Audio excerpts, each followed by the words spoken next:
What I really wanted to focus my talk on today was actually how we work with the organizations that we work with. So my main role is working with all kinds of UK enterprise and public sector organizations around helping them strike a balance from the operations side of the business, and I don't know anyone here working in sort of traditional operations, infrastructure, that kind of thing. One or two sort of half hands trying to hide, don't want to. And anyone here working more on the developer DevOps side of the business? A few of you as well. And anyone here just kind of here because they don't have anything else? No. So it'd be interesting where the rest of you work. It'd be good to have a chat about that. But we typically see this kind of balance being struck between the two. And I guess the faces on the people will show you their emotions. We typically find operations being stressed around things like governance, compliance, delivering things on budget and on time. We then see developers getting frustrated because, hey, I just want to write my code. I don't want to have to deal with all of these annoyances, all of these things that I don't understand. And coming from a developer background myself, I totally get it. So back in 2006, when Cisco was very much a far more corporate company than it is today, I was there and I was one of those that as soon as I got my laptop, I wiped it and put Linux on it. Because I just could not work in that kind of controlled IT environment. And I still get emails to this day telling me off about that. So what we tend to find with the organizations that we work with, and I saw this quite recently with a very large UK-based retailer that I was working with, we tend to see this wall of confusion between operators and developers. So where the development team is moaning continually, they're asking for servers and services. A bank I was with not just a few days ago, their average time to deliver just a server, and this is before anyone puts containers on it or does anything else, just a server was, if it was a good day, probably a week. And that was pretty rapid, in many cases, 3 or 4 weeks. And this wall of confusion causes things to slow down. And so what I want to talk to you about, and the focus of my presentation and what I'm going to cover for the next 15 minutes, is what Cisco is doing in this space to make everyone's lives easier, to make everybody happy, and really to make happy families of our business. Because oftentimes, and some of you may have felt this, when you look for a brand new, or when you go out and look for a brand new, say, web scale application, and all these buzzwords are being thrown around, I'm going to build you a microservices infrastructure, I'm going to go ahead and modernize and webify your app, this is what the business thinks they're going to get. Anyone promise this to their business? Yeah, a few of you. Okay. This is what they tend to get. And we call this Donkeycorn. So you want a unicorn and you end up with anyone delivered Donkeycorn? Don't put your hand up. But this is what we want to move away from, is this overpromise, under-deliver environment. And this is exactly the space where Cisco is working to help unify the operators and the dev to make the classic DevOps environment. So we often talk about this cloud-first strategy. And many businesses at the top level are asked, right, we need to have a cloud-first, cloud-native strategy. And we kind of go through this winding road here that you can see. So we start off with the always painful question of, well, can't we just use what we've got? And in some of your cases, yeah, absolutely. But every customer, to a man that I've worked with, and to a woman as well, no, we cannot use what we've already got. All sorts of reasons. It takes months to get anything done. Maybe it's outsourced. Maybe the systems that we're running are too small, or we just don't trust the developers. I certainly would never give a developer login access to anything that I cared about. Anything. And I'll tell you a story about that a bit later. So the next thing is, well, why don't we just stick everything in public cloud? Public cloud's great. I love public cloud. It's fine, but we can't put everything there. So we should put the things that make sense in public cloud, but we can't put everything in there for all kinds of reasons that keep people awake at night. Security, governance, sovereignty. So we see this well overused Gartner term, bimodal. Anyone heard bimodal more than 5 times today? 10 times? 20 times? Okay. So we see this bimodal IT term where we say, great, okay, well, I'll build an OpenStack cloud. Anyone cringing at the words OpenStack? No, just me? Okay, so we say, well, yeah, but OpenStack's difficult, it's tricky, it's easy to install in some cases, but it's hard to maintain. It's hard to grow, it's hard to water, it's hard to upgrade, it's hard to maintain. And so we find that actually, we find the balance of our customers is a hybrid managed cloud where IT can operate as a cloud broker, and we enter cloud-first bliss. And so my talk is about how do we build a platform for everybody, from the CTO and architect through to infrastructure and operations, developers, and the DevOps and platform team. So how do we build a platform for everybody? How do I do that? How do I build something like a microservices architecture that pleases everybody? I'm not stressing out infrastructure and operations, I'm not frustrating my developers, and I'm delivering what the C-level people expect from a project in budget and on time. Well, first question I'll ask is, and maybe someone can just shout out the answer here, what do I need to run a microservices container stack? What do I need? Well, if I'm a developer, I'll just say, well, I just need my laptop. Thank you. Don't need anything else. I'll run it all on here. And the operations team go, yeah, but we need to actually get that in production. We need to shift that code from your laptop to somewhere public, and we need to take ownership of this because we've got all those things that you don't care about, Mr. Dev, security and so on. So actually, when I run a container production stack, I need some kind of infrastructure to put it on. I've just put, apologies to those of you over there, I've just put cloud. But that can be bare metal, it can be servers under a desk, it can be anything. But I need something to run it on. I need some kind of provisioning system, so whether that's me just running SSH and a load of shell scripts, or something a bit more lovely like Puppet, Chef, or Ansible, I need some kind of provisioning service. I need a resource manager to take care of, well, I've got a load of servers, and I've got a load of memory and a load of CPU, but I have no idea, what's what and where to put things. So some kind of resource management. I need something to run my containers in, and to be honest, we normally just say Docker, right? Docker's a wonderful container, a way of producing containers. A scheduler, allow me to make sense of the resources, provision them as needed.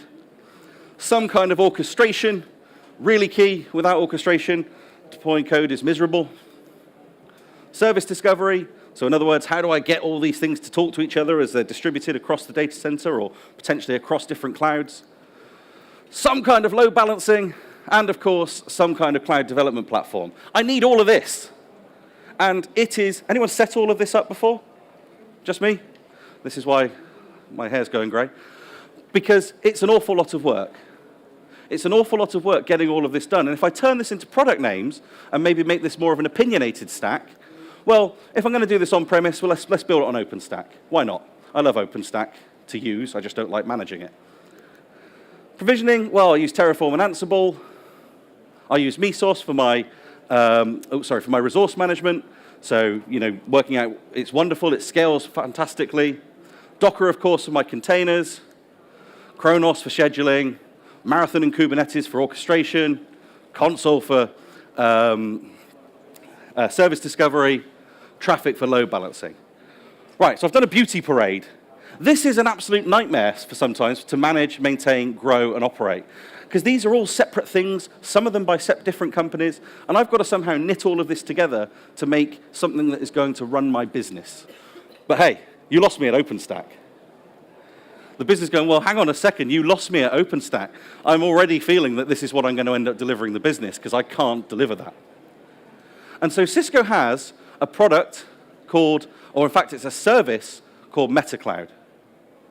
And MetaCloud is an on-premise managed OpenStack installation.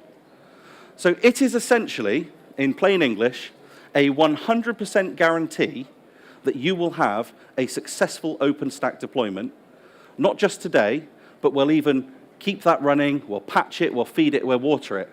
And so when we talk to the developers then, that's fantastic, because I don't need to care about, they don't need to build it, first of all, which is a worrisome thing. And secondly, they can guarantee it will be there. They got the latest APIs, so we're running on the Liberty release of OpenStack, which is the latest release -1. We have partnerships with Pivotal Cloud Foundry, Apprenda for the platform as a service space, and we have a rock-solid infrastructure to code on. And we're not stressing operators out because I have a 99.99 SLA. So MetaCloud is delivering everything I need to be able to successfully run the foundation for my microservices infrastructure. All of my patching, my upgrades, my expansion, all of that stuff taken care of for me. So, for example, On Monday this week, so yesterday, we started rolling out the Liberty release to our established customers. And that was, we send a service desk request saying, hey, you're running a really old version of OpenStack. Would you like us to upgrade it for you? Pretty much. Here's the impact to your uptime. And largely that will be doing live migrations away from the host, upgrading, migrating away, and then upgrading controllers one by one. So it's a lossless upgrade process, but we make sure that we schedule it in a change control window that works for the customer. Everything's patched, everything's taken care of. The key thing is operations can focus on what matters. They're not managing a science project. If you're not in the business of IaaS, don't be in the business of running one. So of course, MetaCloud is everything you know about OpenStack. And if you come over to the demo session after this, I'll actually be talking about some of the, in fact, I'll be doing a live demo on this, hopefully, fingers crossed, where we'll be showing some of this native tool support as well as some of the container stuff that, that I'm about to talk through. So that's our infrastructure sorted. But I've still got all of this stuff here that I need to manage on top of it. And a colleague of mine calls this snowflakes made out of glue. Because people take all of these individual components, they then try and knit them together, and they make themselves a special little snowflake or a glue flake. And we don't want to be building glue flakes. And so what about this container stack? Well, we have something called Mantle that takes care of this. Now, this is an open source project. If you Google Mantle, or if you go to mantle.io, this is an open source automated container platform that builds up the entire stack I just talked through. So everything from the scheduling all the way up to the orchestration layer. It's a batteries included solution for building that infrastructure. And when we say batteries included, what we mean is that imagine it's Christmas Day and you just got the toy that you always wanted. Imagine yourself a bit younger than you are now. The toy you always wanted, which is obviously a containerized infrastructure. That's what every child dreams of. Well, the problem is, of course, that it didn't come with batteries. You can't use it. It's unusable. And it's Christmas Day and all the shops are shut. Mantle brings the batteries, it stitches everything together, you kick it off, and it takes about 40 minutes. So I've tested this on AWS, vSphere, of course Metapod, and it's about 40 minutes to deploy all of that stack in a totally automated way. I do a very, very small amount of configuration, and I'm actually going to go and demo that over in the technical area right after this. So Mantle, all you need to focus on is your app. You can focus on writing your code rather than building complex architectures and knitting it together and making glue flakes. So that's containers sorted. All of my container stuff, Mantle. I don't need to worry about all of those individual components and knitting them together. Now, the final piece that I want to talk about in Cisco, what Cisco's doing, and again, all of this is open source. All of this is available on GitHub, and we're actively contributing. We have an active community around this as well. It's not just Cisco developing this. Is our cloud-native development platform, known as Shipped. So when the developers ask you, what about us? You just made the operations team's life nice. How do we make us happy? Well, Cisco Shipped, and that's ciscoshipped.io. Again, another open source piece platform that we have that available today on the web, allows me to build very powerful microservices architecture infrastructures or code with almost none of the kind of pain that comes with it. So to me, the hardest thing about writing a program should be the code. Should just be writing my code and thinking about how to express myself. Actually, what we tend to find is that the hardest thing is composing all of my services, knitting together all the different things that I want to do, setting up repositories, all of the boring stuff that no one wants to do. And so Shipped lets me deploy, I've put here with a single click, but to be honest, it's command line driven, so with a single kind of tap, tap, tap, enter. And it'll automatically set up a continuous integration pipeline for me and deal with all of that stuff. And there's some wonderful videos on YouTube, as well as the ability for you to just go straight into GitHub, say, right, I want to create a PHP application, for example. PHP? Who uses PHP? Let's say Python. I want to create a Python application. I want that to be containerized. I want to consume these services. Maybe I want it to talk to a NoSQL database. Link them all together for me, please, and then deploy them wherever, either on my laptop or maybe deploy them onto a cloud provisioned by Mantle. So all out of the box, easy to build, deploy, and run my applications. So That's my microservices. That's my cloud native development platform sorted, and my entire stack finished and made easy by what Cisco is doing. And the great thing is that we bundle in not just the fact that we're running this in open source and we have all of the integration into things like Metapod, but it's a guarantee that enterprises can run this successfully. So what can Cisco offer me? And so we've got the CTO here. What can Cisco offer you as an organization, or as developers, or as individuals? Well, we have a lot of experience developing complex systems. So it may not be widely known, but Cisco has an awful lot of cloud-based software, cloud-native applications, and we're taking that experience that we have running things like WebEx, running a lot of our software as a service offerings, some of the cloud security capabilities, making that open source and making it available to you as a community. We have a lot of strong relationships down at the infrastructure layer. So we work very closely with those that manage the infrastructure, the hardware, the tin, and we have great hook-ins to that as well. So things like, for example, our OpenStack offerings are extremely performant and have really nice hardware integration, nice performance and scale. We deliver high-quality open source tools. So I've mentioned all the projects I've talked about today are open source or open source based. And we deliver it all as a service, which essentially means that we give that 4 nines SLA, that guaranteed chance that it will work, rather than taking on Donkeycorn. Okay, well, that was all I wanted to cover. Thank you very much.